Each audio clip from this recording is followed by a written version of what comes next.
नमस्कार दोस्तों, Vijendra Soni Ganganagar YouTube channel पर आपका फिर स्वागत है। दोस्तों, आज का अपना टॉपिक महाद्वीपीय विस्थापन सिद्धांत। महाद्वीपीय विस्थापन सिद्धांत के बारे में वो जानकारी भी आपको मिलेगी जिससे आप अभी तक टच में आए नहीं हैं। तो मैं महाद्वीपीय विस्थापन सिद्धांत पर एक बहुत शानदार लेक्चर लेकर के आया हूँ। आप 40-45 मिनट मेरे साथ बने रहेंगे और देखते हैं वैगनर का महाद्वीपीय विस्थापन सिद्धांत। सबसे पहले वैगनर का पूरा नाम है अल्फ्रेड लोथर वैगनर। याद रखना है, अल्फ्रेड लोथर वैगनर। रहने वाले कहाँ के थे? जर्मनी के थे। और जर्मनी में 1 नवंबर 1880 को इसका जन्म होता है और 50 साल की उम्र पूरी करने के बाद में नवंबर में ग्रीनलैंड में इनकी मृत्यु होती है। देखें, इनका जो कार्य क्षेत्र रहा था, इसने 4 यात्राएं की थी। कहाँ की? ग्रीनलैंड की 4 यात्राएं की थी और अंतिम अभियान में ग्रीनलैंड में इनकी मृत्यु होती है 50 साल जीने के बाद। देखें, जर्मनी के मौसम वैज्ञानिक थे और भूभौतिकीविद थे। दोनों ही क्षेत्र में इन्होंने काम किया था। पीएचडी कहां से प्राप्त की थी? बर्लिन यूनिवर्सिटी से खगोल शास्त्र में इन्होंने पीएचडी की थी। बर्लिन कहां? जर्मनी में। ध्रुवीय वायु परिसंचरण, सबसे पहले इनके दिमाग में ये बात आई थी कि ध्रुवीय वायु परिसंचरण का अध्ययन करना है मुझे। और ध्रुवीय वायु परिसंचरण के अध्ययन के लिए ये कहाँ गए थे? ग्रीनलैंड गए थे सबसे पहले। और फिर बात करें गार्ज विश्वविद्यालय, ये वो क्षेत्र है जहां पर अपने अंतिम समय में, कब? 1924 से लेकर के और 1930 तक गार्ज विश्वविद्यालय जर्मनी में ये भूभौतिकी और मौसम विज्ञान के प्रोफेसर रहे थे।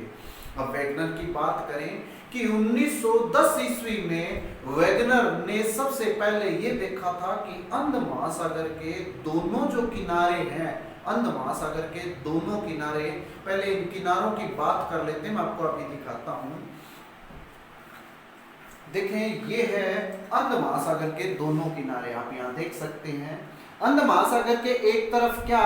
इस तरफ उत्तरी अमेरिका, जो अंध महासागर के किस हिस्से में है? अंध महासागर के पश्चिमी हिस्से में है। ये उत्तरी अमेरिका, इसके यहाँ पर दक्षिणी अमेरिका, और ये वाला हिस्सा यूरोप का हुआ और ये अफ्रीका हुआ। क्लियर है? तो वैगनर ने सबसे पहले क्या सोचा कि अफ्रीका और ये दक्षिणी अमेरिका, इनको आपस में जोड़ दिया जाए तो इनके जो तटीय रेखा है इनमें समानता पाई जाती है, ये लगभग आपस में जुड़ सकते हैं। तो ये प्रश्न चिन्ह इनके सामने आया था। और ये कैसे संभव हो सकता है जब ये कभी भूतकाल में क्या रहे हों, एक दूसरे के हिस्से रहे हों। तो 1910 में वैगनर के दिमाग में ये पहला प्रश्न उठा था, जिसको उन्होंने क्या किया था? 1912 ईस्वी में क्या किया? एक शोध पत्र के रूप में 1912 ईस्वी में इसको परिकल्पना के रूप में विश्व के सामने ला दिया था। उस किस शीर्षक से लाए थे? ये शीर्षक सामान्यतः बुक में दिया नहीं होता, आप इसको साथ के साथ नोट कर ले। क्या?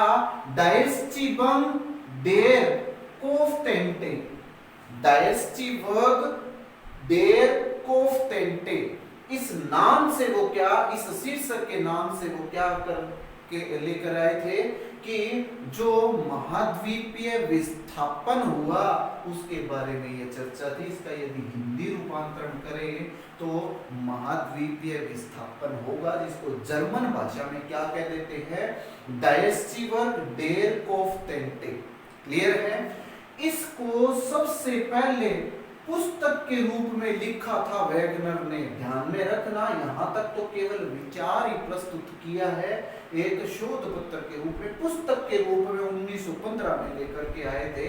और किस शीर्षक से लेकर के आए थे कि डाय एटस्टेनहुम डेर कोफ्टेंटे जोर ओजेन, इस रूप में लेकर के आए थे। और इसका मतलब क्या होता है कि पृथ्वी पर महाद्वीप और महासागर की रचना। क्लियर है? इस रूप में लेकर के आए थे और ये इस शीर्षक से क्या हुआ था, वेगनर के महाद्वीपीय विस्थापन पर ये पुस्तक लिखी गई थी। अब यहाँ ध्यान रखना 1915 के बाद 1920 तक वेगनर के महाद्वीपीय विस्थापन सिद्धांत को कोई अहमियत नहीं मिली थी। क्यों? क्योंकि ये दौर था प्रथम विश्व युद्ध का, तो ये सिद्धांत वहीं दबा दिया गया। सारे के सारे देश जो थे वो विश्व राजनीति में लग गए थे, युद्ध की स्थिति थी। 1920 के बाद में ये सिद्धांत पुनः चर्चा में आया था और 1930 तक इस सिद्धांत की पूरे विश्व में चर्चा रही थी। लेकिन 1930 से 1960 के बाद में ये पुनः शांत हो गया था। 1930 से 1960 के बीच में ये पुनः शांत हो गया, मतलब विश्व स्तर पर इसकी कोई चर्चा नहीं हुई थी। जिसका कारण क्या रहा था कि 1930 में वेगनर की मृत्यु हो जाती है और 1960 तक। क्यों? क्योंकि 1960 में एक सिद्धांत आता है प्लेट विवर्तनिकी का सिद्धांत। कौन सा है? प्लेट विवर्तनिकी का सिद्धांत। इस प्लेट विवर्तनिकी सिद्धांत का जो आधार सिद्धांत था वो कौन सा है? वेगनर का महाद्वीपीय विस्थापन सिद्धांत। क्योंकि प्लेट विवर्तनिकी में जो चर्चा की गई है वो सारी की सारी किसको आधार बना करके की गई है? वेगनर के महाद्वीपीय विस्थापन सिद्धांत को आधार बना करके की गई है। तो 1960 के बाद में ये विश्व स्तर पर विख्यात हो गया। कौन सा? वेगनर का महाद्वीपीय विस्थापन सिद्धांत, जिसको हम भी भूआकृति विज्ञान में बड़े चाव से पढ़ते हैं। तो बात करते हैं कि वेगनर के सामने दुविधा क्या आई थी। वेगनर के सामने पहली जो दुविधा आई थी वो ये था कि अंध महासागर के दोनों ओर के जो किनारे हैं, क्या उनको आपस में जुड़ा हुआ भूतकाल में मान सकते हैं कहीं? एक तो ये प्रश्न था और एक ये प्रश्न था कि भूपटल पर अनेक ऐसे स्थान हैं जिनकी जलवायु समय समय पर बदलती रही है। मतलब ऐसे भूपटल पर क्षेत्र देखे गए हैं जिनकी जलवायु कई प्रमाण मिले हैं। मतलब एक ही क्षेत्र पर उष्ण कटिबंधीय, उपोष्ण कटिबंधीय, शीतोष्ण कटिबंधीय और ध्रुवीय जलवायु के संकेत मिलने एक ही क्षेत्र पर। मतलब उष्ण कटिबंध का जो वर्तमान में क्षेत्र है वहां पर ध्रुवीय प्रकार की जलवायु का संकेत मिलना, ये एक प्रश्न चिन्ह खड़ा कर गया। और ये प्रश्न चिन्ह को आधार मानते हुए वेगनर ने दो परिकल्पनाएं की है। दो परिकल्पनाएं क्या? कि या तो स्थलखंड जो है, स्थलखंड स्थिर रहे हैं और जलवायु परिवर्तनशील रही है। एक तो ये कल्पना की थी। दूसरी कल्पना क्या थी कि जलवायु स्थिर रही है और स्थलखंड जो है,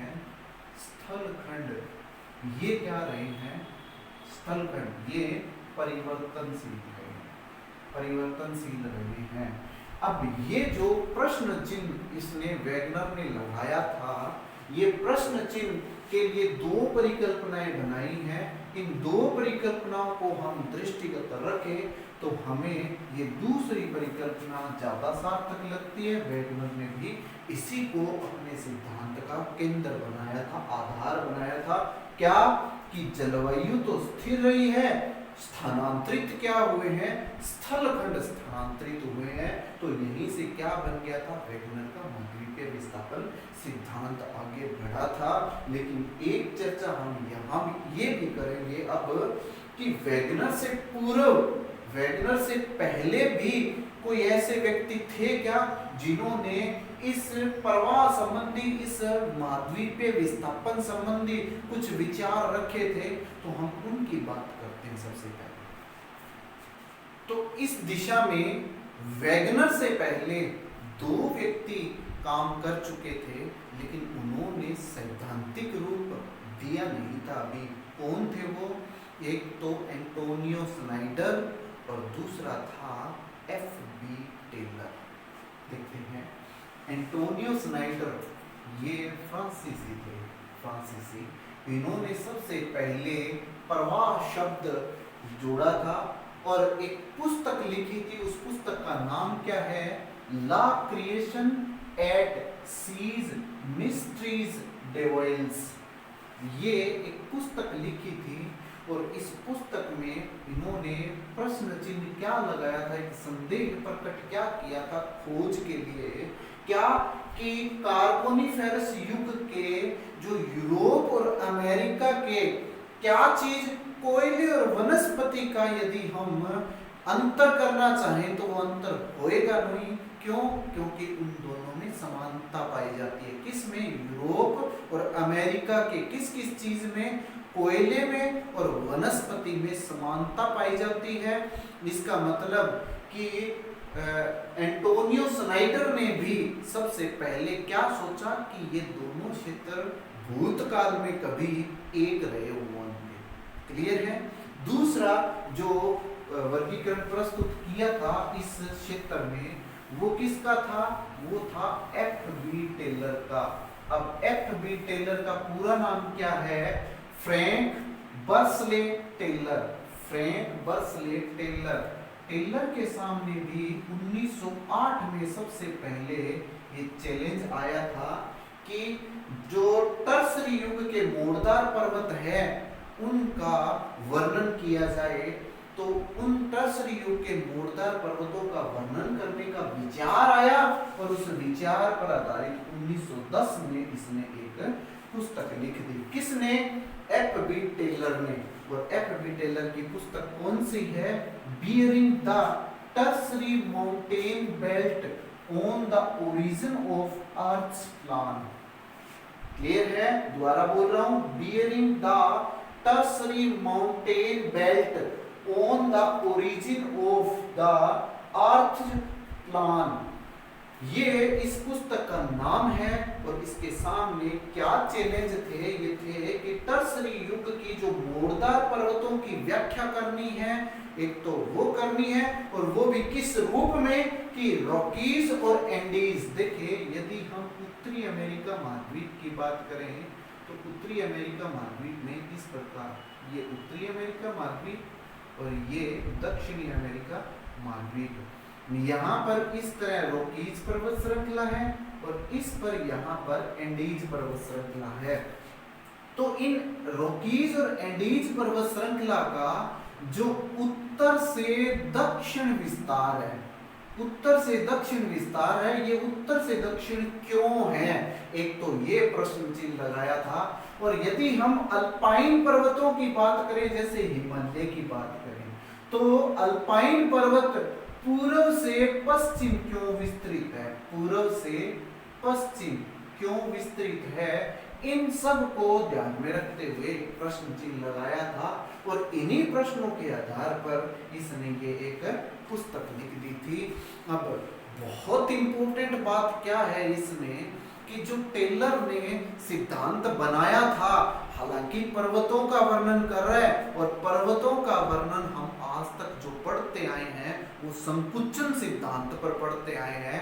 एफ.बी. टेलर वो पहला व्यक्ति है जिसने पर्वतों की व्याख्या संकुचन सिद्धांत पर ना दे करके प्रवाह सिद्धांत पर दी थी। मतलब महाद्वीपीय प्रवाह सिद्धांत पर आधारित यदि पर्वतों की व्याख्या की बात करें तो एफ.बी. टेलर का है, हालांकि ये परिकल्पना मानी जाती है।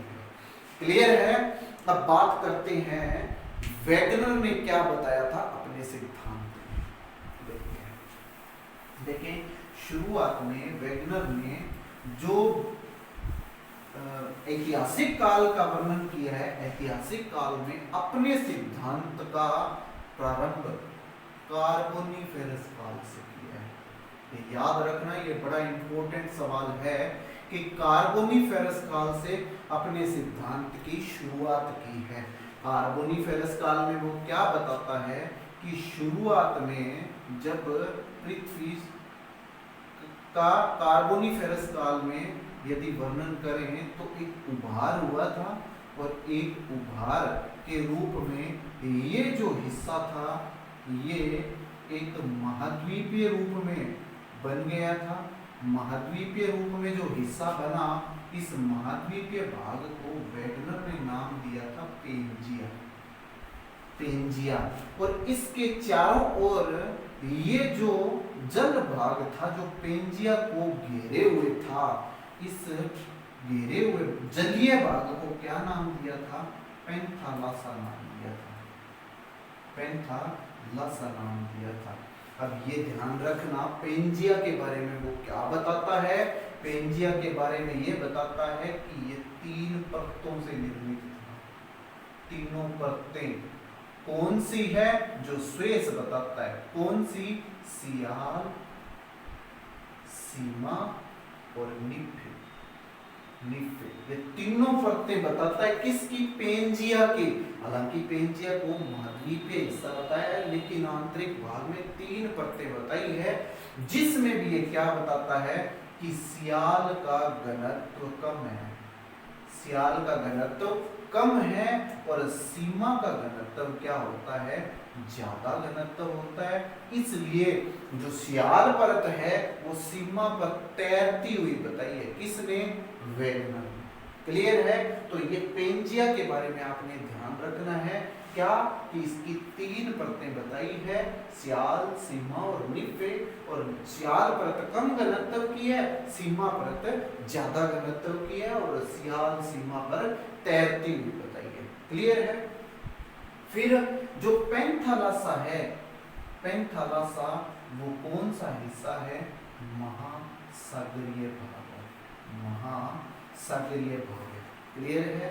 अब बात करते हैं कि जब कार्बोनिफेरस काल से हम अंतिम कार्बोनिफेरस काल तक गए, अंतिम कार्बोनिफेरस काल तक गए, अंतिम कार्बोनिफेरस काल, ये कार्बोनिफेरस काल क्या होता है? मेरी जो पिछली वीडियो थी उसमें मैंने बताया हुआ है कि कार्बोनिफेरस काल पृथ्वी के इतिहास में पैलियोजोइक जो मैंने काल बताया जिसके 6 भाग किए थे, उसमें सेकंड लास्ट 5वें नंबर पर आता है। पहला कौन सा है? कैम्ब्रियन है, फिर आर्डोविशियन है, फिर सिलूरियन है, फिर डिवोनियन है, फिर कार्बोनिफेरस है, उसके बाद में पर्मियन है। तो पर्मियन से पहला कौन सा है? कार्बोनिफेरस काल है। किसका? पैलियोजोइक, मतलब जो प्राथमिक कल्प मानते हैं उसका कौन सा भाग है? 5वां हिस्सा कार्बोनिफेरस काल। अंतिम कार्बोनिफेरस काल में क्या हुआ था? अंतिम कार्बोनिफेरस काल में क्या होता है कि ये जो पेंजिया है ये टूट करके 2 भाग हो जाते हैं। पेंजिया के टूट करके 2 भाग हो जाते हैं। किसमें? अंतिम कार्बोनिफेरस काल में। अब ये जो उत्तरी हिस्सा पेंजिया का रहा था, इसको नाम दिया था लोरेंसिया। ये याद कर लेना अभी के अभी, लोरेंसिया। और जो दक्षिणी हिस्सा था इसका नाम क्या रखा? गोंडवाना लैंड। इसका नाम था गोंडवाना लैंड। अब लोरेंसिया और गोंडवाना लैंड के बीच में यहाँ पर एक सागर का निर्माण हो गया था, और उस सागर को इसने क्या नाम दिया था? टेथिस सागर। इसका नाम क्या है? टेथिस सागर। किसके बीच में स्थित है? लोरेंसिया और गोंडवाना के रूप में। लोरेंसिया कौन सा? उत्तरी पेंजिया। क्या नाम है इसका? उत्तरी पेंजिया लोरेंसिया है, और दक्षिणी पेंजिया ये क्या है? गोंडवाना लैंड है। अब ध्यान से देखें कि उत्तरी पेंजिया में क्या चीज थी? उत्तरी पेंजिया में वर्तमान के उत्तरी अमेरिका महाद्वीप, उत्तरी अमेरिका, यूरोप, ग्रीनलैंड और एशिया। एशिया का कौन सा भाग प्रायद्वीपीय भारत को छोड़ करके, प्रायद्वीपीय भारत किसका हिस्सा है? गोंडवाना लैंड का हिस्सा है। तो गोंडवाना लैंड में क्या था? दक्षिणी अमेरिका, दक्षिणी अमेरिका, अफ्रीका, ऑस्ट्रेलिया, अंटार्कटिका, प्रायद्वीपीय भारत तथा मेडागास्कर। मेडागास्कर ये किस में है? दक्षिणी जो पेंजिया है गोंडवाना लैंड के रूप में, उसका वर्तमान में ये विभाजन करें तो ऐसा था। क्लियर है? अब जब इससे आगे बढ़ेंगे कहां पर? जुरेसिक काल में जाएंगे। जुरेसिक काल आपको याद होना चाहिए, मैं ऐतिहासिक वर्णन जो करके गया हूं उसमें बताया था जुरेसिक काल कौन सा? जब डायनासोर की उत्पत्ति होती है। तो जुरेसिक काल में हम गोंडवाना लैंड का विभाजन करते हैं और उसके लिए कौन से बल लगते हैं? वो दो बल है। वो कौन से दो उत्तरदायी बल है उनका वर्णन करते हैं। अब इसमें पहले बात करते हैं हम पेंजिया पर लगे बल की। देखिए पेंजिया जो थी, पेंजिया में खिसकाव दो तरह से हुआ था, दो तरह से संचलन हुआ था। पेंजिया के जितने भी विभाजन होते हैं दो तरह से संचलन होता है। एक तो भूमध्य रेखा की ओर, भूमध्य रेखा की ओर, और दूसरा पश्चिम की ओर, पश्चिम की ओर। अब भूमध्य रेखा की ओर और पश्चिम की ओर ये दो खिसकाव क्यों हुए हैं? दो खिसकाव क्यों बताए हैं वैगनर ने? इनका संबंध सीधा सीधा उन पर्वतीकरण के निर्माण से भी है जो हम पीछे पढ़ करके आए हैं। और अब इनके ऊपर जो बल लगे हैं कि भूमध्य रेखा की ओर क्यों चला गया, कौन से बल के कारण, और पश्चिम की ओर क्यों चला गया, कौन से बल के कारण, वो देखते हैं हम। पहला कि भूमध्य रेखा की ओर क्यों चला गया है। देखिए हमने शुरुआत में पढ़ी थी कि जो सियाल है वो सीमा पर तैर रही है, मतलब इसका सीधा संबंध किससे हो गया? तैराव सिद्धांत से हो गया। तैराव सिद्धांत कहते या प्लवनशीलता कहते, प्लवनशीलता, प्लवनशीलता का सिद्धांत तो भी भूमध्य रेखा की ओर खिसकाव को बताएगा, तैराव और प्लवनशीलता। और ये होता किसके कारण है? गुरुत्व बल के कारण, गुरुत्व बल के कारण और प्लवनशील बल के कारण, प्लवनशील बल के कारण। क्यों उत्पन्न होता है? क्योंकि सियाल सीमा पर तैर रही है। ये कारण बताते हुए वो कहता है कि ये प्लवनशीलता का सिद्धांत बनता है और प्लवनशीलता के कारण जो भी महाद्वीपीय भाग है वो भूमध्य रेखा की ओर खिसक जाते हैं। दूसरा बल वो कौन सा बता रहा है? गुरुत्वाकर्षण का बल है, जो किससे उत्पन्न होता है? गुरुत्वाकर्षण बल, गुरुत्वाकर्षण बल या ज्वारीय बल भी कहते हैं। ज्वारीय बल ये किसके कारण उत्पन्न होते हैं? ये सूर्य और चंद्रमा, सूर्य और चंद्रमा के घर्षण बल, ज्वारीय बल, आकर्षण बल से उत्पन्न होते हैं। और इनसे घर्षण बल लगता है किस पर? महाद्वीपों पर, महाद्वीपों पर घर्षण बल महाद्वीपों पर लगा। क्यों? क्योंकि जब पेंजिया के ऊपर जो सियाल सीमा है, पेंजिया के ऊपर वाली, वो सीमा पर जब तैरते हुए आगे बढ़ रही है तो सूर्य और चंद्रमा के आकर्षण शक्ति के कारण इसमें वो घर्षण बल पैदा करते हैं कि ये महाद्वीप आगे नहीं खिसक पाए, और नहीं खिसक पाए जिससे क्या लगा? घर्षण बल लगा। घर्षण बल से क्या हुआ कि महासागर तो पीछे रह गए और महाद्वीप आगे चले गए, महाद्वीप आगे चले गए, महासागर पीछे रह गए, और अलग अलग महाद्वीप और महासागरों की रचना हो गई है। किसके कारण? गुरुत्वाकर्षण बल के कारण। किससे उत्पन्न हुआ? सूर्य और चंद्रमा की आकर्षण शक्ति से उत्पन्न हुआ। और महाद्वीप किस ओर खिसके? पश्चिम की ओर खिसके। क्यों नहीं खिसक पाए महासागर? क्योंकि इससे सूर्य और चंद्रमा की आकर्षण शक्ति से जो घर्षण बल रहा वो महाद्वीप पर तो कम काम कर पाया और महासागर पर ज्यादा काम कर पाया। कारण कि महाद्वीप जो है वो सियाल निर्मित है, सियाल दृढ़ है और सीमा पर वो तैर रहा है, तैरते हुए पता है, तो तैरती हुई पदार्थ आगे निकल जाता है पश्चिम की ओर। क्लियर है? तो ये दो बल बताए हैं। अब इस दो बल के कारण प्रभाव क्या पड़ा? जैसे हमने ये कहा है कि अंतिम कार्बोनिफेरस काल में क्या हुआ? अंतिम कार्बोनिफेरस काल में जो पेंजिया थी वो विभाजित हो गई थी। किस में? एक तो लॉरेंसिया में और दूसरा गोंडवाना लैंड में विभाजित हो गई थी। अब आगे जुरेसिक में क्या हो रहा है? जुरेसिक में गोंडवाना लैंड भी टूट जाता है। गोंडवाना लैंड किस में टूटेगा? जो मैंने दक्षिणी पेंजिया के भाग बताए थे वो सारे के सारे गोंडवाना लैंड के भाग टूट जाते हैं। किस में? जुरेसिक काल में। ये प्रश्न पूछा हुआ सवाल है, आप इसको अच्छी तरह रट लें कि जुरेसिक काल में गोंडवाना लैंड का विभाजन होता है। उसके बाद में कौन सा काल आया? उसके बाद में आता है इयोसीन काल। और इयोसीन काल में क्या होता है? देखिए घटनाएं सुने कि प्रायद्वीपीय भारत है वो उत्तर की ओर खिसकता है। प्रायद्वीपीय भारत उत्तर की ओर खिसकता है। ये सवाल पूछा हुआ है कि इससे क्या होता है? तो हिंद महासागर की रचना मानी गई है। हिंद महासागर की रचना किसके कारण मानी जाएगी? वेगनर के अनुसार जो प्रायद्वीपीय भारत है उसके उत्तर की ओर खिसकने के कारण हिंद महासागर की रचना मानी गई है। क्लियर है? नेक्स्ट, अंध महासागर की रचना कैसे हुई?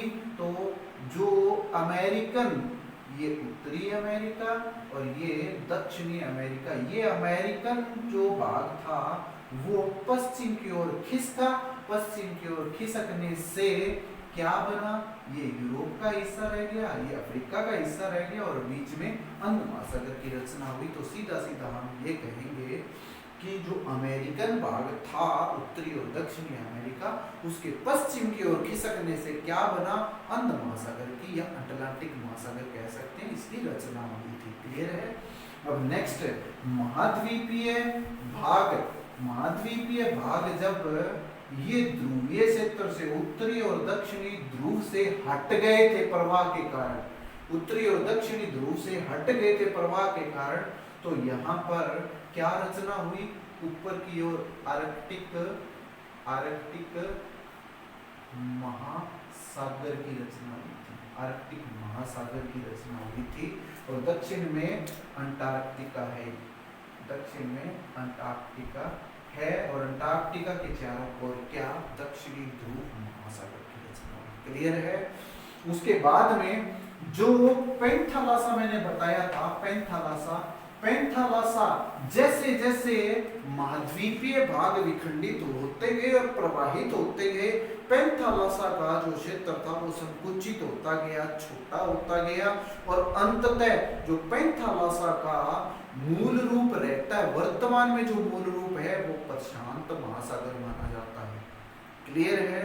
अब बात करते हैं कि वेगनर ने जो भूमध्य रेखा और ध्रुव है उनका अलग अलग काल में विस्थापन कैसे बताया है, उनकी बात करते हैं। ये मैंने एक चित्र बनाया है संसार का जो अपने को क्या बताएगा कि सिलूरियन काल से लेकर के और कार्बोनिफेरस काल और टर्सरी काल तक, तृतीयक युग तक जो विषुवत रेखा है और उत्तरी और दक्षिणी ध्रुव है वो कैसे विभाजित हो गए। तो सबसे पहले हम बात करते हैं सिलूरियन काल की। ध्यान से देखना इस चीज को। सिलूरियन काल के लिए मैंने यहाँ पर एक रेखा बनाई। सबसे पहले ये देखना, ये उत्तरी अमेरिका, ये वाला दक्षिणी अमेरिका, ये यूरोप, एशिया, अफ्रीका और थोड़ा सा मैंने ऑस्ट्रेलिया दिखाया यहाँ पर, ये अंटार्कटिका, ये पूरा विश्व का मैंने मानचित्र बनाया है। अब सिलूरियन काल में क्या था? ये वाली जो आपको रेखा दिखाई दे रही है जिसमें मैंने ये डॉट भी बनाए हुए बीच में, ये रेखा कहाँ से जा रही है? यहाँ ब्राजील को थोड़ा सा कट कर रही है, अंध महासागर के मध्य से होते हुए यूरोप के उत्तर से, विशेष लाइन है ये ध्यान में रखना, यूरोप के उत्तर से निकल रही है और यदि हम बात करें कि सिलूरियन काल में यूरोप के उत्तर से निकल रही है, सबसे उत्तर से निकलने वाली विषुवत रेखा वेगनर ने कब बताई थी? सिलूरियन काल से बताई है। क्लियर है? दूसरा, सिलूरियन काल में जो उत्तरी और दक्षिणी ध्रुव थे, देखिए दक्षिणी ध्रुव तो कहां पर है? सिलूरियन काल में दक्षिणी ध्रुव यहां पर, इस जगह पर। ये जगह कौन सी? मेडागास्कर के उत्तर पूर्व में, याद रखना दक्षिणी ध्रुव बता रहा हूं, मेडागास्कर के उत्तर पूर्व में स्थित है। और यदि उत्तरी ध्रुव की बात करें तो ये देखें इस रेखा के बिल्कुल स्ट्रेट यहां से और इसके बिल्कुल स्ट्रेट ये वाला बिंदु जो कहां पर है? 14 डिग्री उत्तरी अक्षांश, 14 डिग्री उत्तरी अक्षांश पर और 124 डिग्री पश्चिमी देशांतर ये जहां पर मिलता है, ये वाला बिंदु, ये क्या है? ये सिलूरियन काल का उत्तरी ध्रुव है। क्लियर है? अब सिलूरियन काल के बाद में दूसरा देखते हैं कार्बोनिफेरस काल। कार्बोनिफेरस काल के लिए सबसे पहले विषुवत रेखा कौन सी है? देखिए ये जो दक्षिणी अमेरिका के मध्य से निकल रही है, जिसको मैंने ये सिंबल दिया है गुणा वाला, ये सारा जो यूरोप के मध्य, एशिया के मध्य से निकल रहा है। और यदि हम इसके उत्तरी और दक्षिणी ध्रुव की बात करें तो बहुत बार पूछा जाता है कि कार्बोनिफेरस काल में जो दक्षिणी ध्रुव था वो यहाँ है, दक्षिणी अफ्रीका के नेटाल के पास, नेटाल का डरबन के पास में, तो यहाँ पर है। और यदि हम इसके उत्तरी ध्रुव की बात करें तो ये रहा इसका उत्तरी ध्रुव कहाँ पर? 16 डिग्री उत्तरी अक्षांश तथा 147 डिग्री पश्चिमी देशांतर यहाँ पर ये स्थित है। किस काल में? कार्बोनिफेरस काल में। और तीसरा जो वर्णन करता है वो है टर्सरी काल का। टर्सरी काल की मैंने भूमध्य रेखा ये बनाई है कि जिसमें स्टार लगा हुआ है, ये देखें यहाँ से निकल रही है और ये अंध महासागर के मध्यवर्ती भाग की तरफ खिसक रही है। मतलब विषुवत रेखा अब सिलूरियन से लेकर के टर्सरी की तरफ सीधी होती चली जा रही है और यहाँ लगभग भारत के नजदीक से भी निकलती हुई दिखाई दे रही है। कब? टर्सरी काल में। और टर्सरी काल में जो दक्षिणी ध्रुव था वो कहाँ चला गया? वो दक्षिणी अफ्रीका महाद्वीप जो है, अफ्रीका महाद्वीप का यहाँ एक देश है दक्षिणी अफ्रीका, दक्षिणी अफ्रीका के ये दक्षिण हिस्से में चला गया है, दक्षिणी भाग में चला गया है। और यदि हम इसके उत्तरी ध्रुव की बात करें तो उत्तरी ध्रुव कहाँ चला गया है? ये 51 डिग्री उत्तरी अक्षांश पर चला गया है, 51 डिग्री उत्तरी अक्षांश पर। और इसका जो देशांतर है वो 153 डिग्री पश्चिमी देशांतर है, 153 डिग्री पश्चिमी देशांतर है। क्लियर है? तो ये था सिलूरियन, कार्बोनिफेरस और टर्सरी काल में जो विषुवत रेखा और ध्रुवों का वर्गीकरण था। क्लियर है? अब इसके बाद देखते हैं कि वेगनर का सिद्धांत हमारे लिए किस प्रकार सहायक है। एक एक का हम वर्णन करते हैं। सबसे पहले तो हम बात करते हैं कि वलित पर्वतों की उत्पत्ति के लिए जानने के लिए ये सिद्धांत हमारे लिए लाभदायक है। क्या बोला है मैंने? वलित पर्वतों की उत्पत्ति।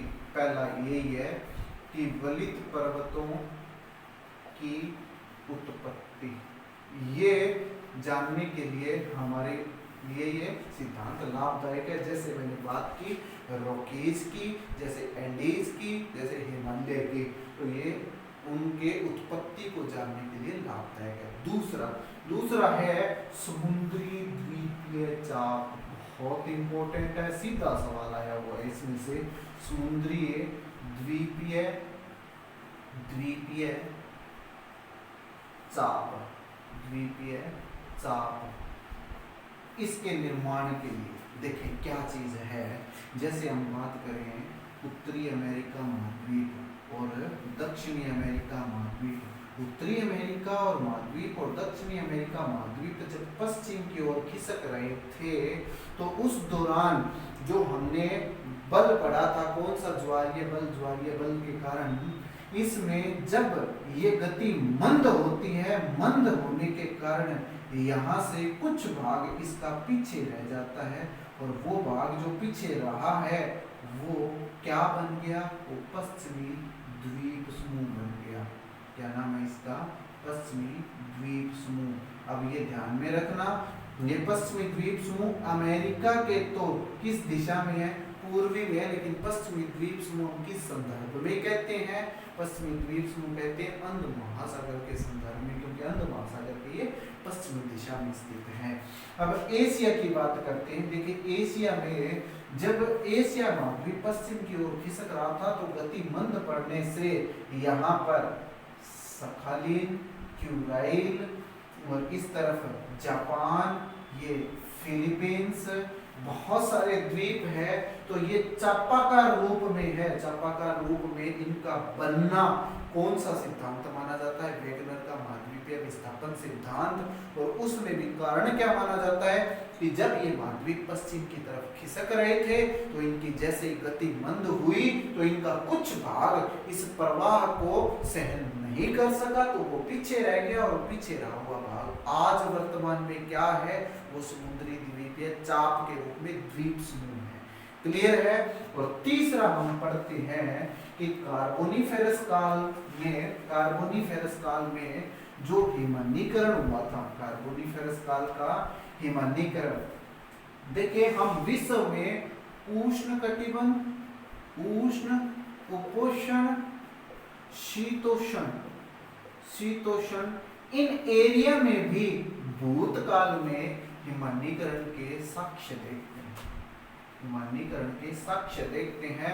तो वो साक्ष्य हमें क्या बताते हैं कि ये एरिया कभी न कभी किसका हिस्सा रहा हुआ है, ये ध्रुवीय क्षेत्र का हिस्सा रहा हुआ है। और ध्रुवीय क्षेत्र का हिस्सा होना कौन सा सिद्धांत प्रमाणित करता है, वेगनर का महाद्वीपीय विस्थापन सिद्धांत। क्लियर है।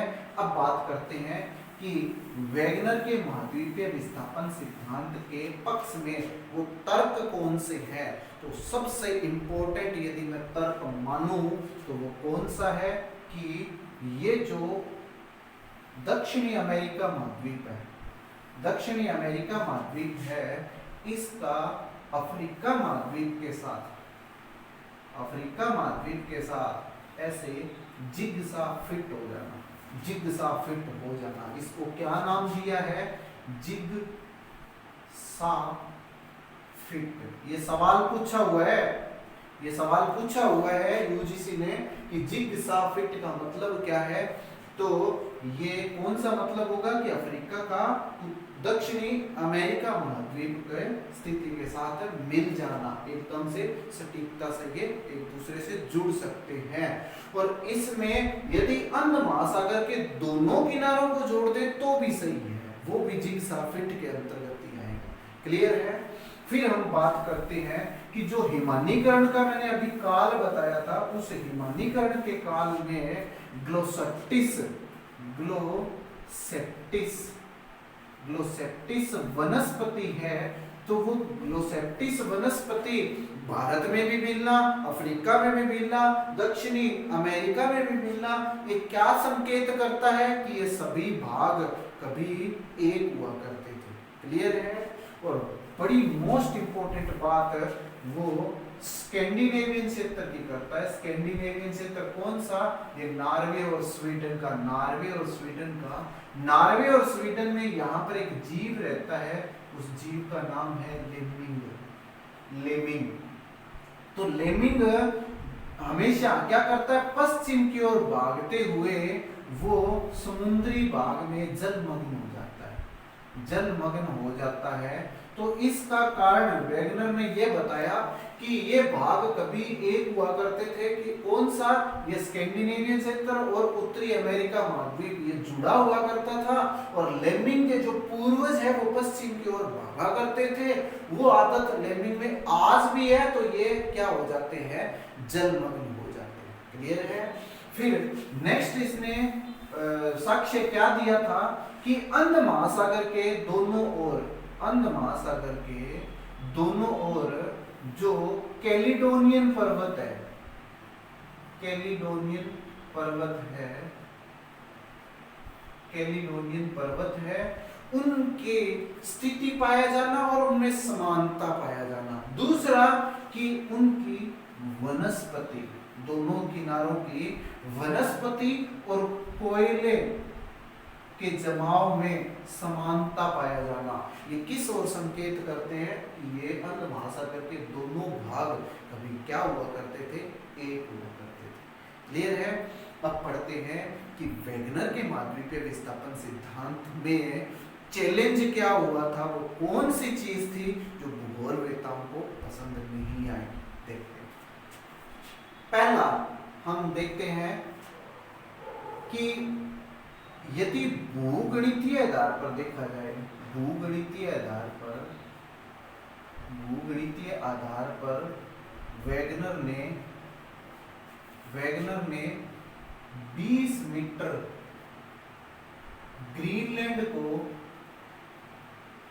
पश्चिम की ओर खिसकता हुआ बताया, लेकिन 1930 के बाद में ऐसा कोई प्रमाण है ही नहीं।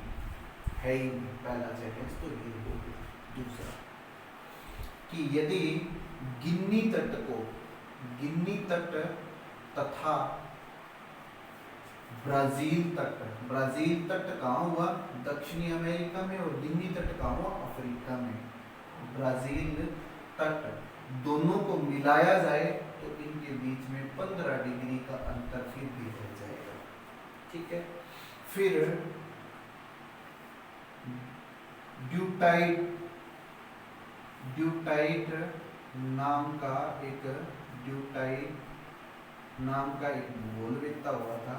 उसने इन दोनों को मिलाने पर 400 से 800 किलोमीटर, किसको, गिन्नी तट और ब्राजील तट को मिलाने पर 400 से 800 किलोमीटर की दूरी होना बताया है। इसका मतलब ये कैसे संभव हो सकता है कि दोनों चीज सापेक्ष हो जाए।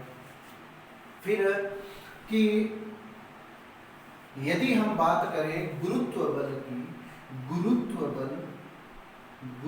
बल महाद्वीपीय प्रवाह में कैसे सहायक हो सकता है, वो तो क्या होता है, बाधक होता है। गुरुत्व बल प्रवाह में कैसे सहायक हो सकता है। गुरुत्व बल कौन सा हुआ कि धरती अपनी तरफ कोई चीज को खींच रही है, और गुरुत्वाकर्षण बल कौन सा हुआ कि सूर्य और चंद्रमा कोई चीज को अपनी तरफ खींच रहे हैं।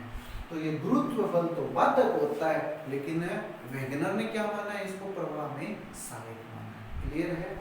फिर पांचवा हम कारण देखते हैं कि सियाल जो है, सियाल सीमा पर तैर रही है, सियाल सीमा पर तैर रही है। ये चीज बताई थी किसने, वेगनर ने। अब सीमा पर कैसे तैर सकता है, भूगोलवेत्ता इस चीज को चैलेंज करते हैं, क्योंकि सीमा वास्तव में क्या होती है, एक कठोर परत है। सीमा वास्तव में एक कठोर परत है, तो सीमा पर कैसे तैर सकता है। अब बात करते हैं कि जो प्रवाही बल है कौन सा, ज्वारीय बल। प्रवाही बल है कौन सा, ज्वारीय बल, जिसको ज्वारीय बल कहते हैं। ज्वारीय बल किससे उत्पन्न हुआ है, सूर्य और चंद्रमा से।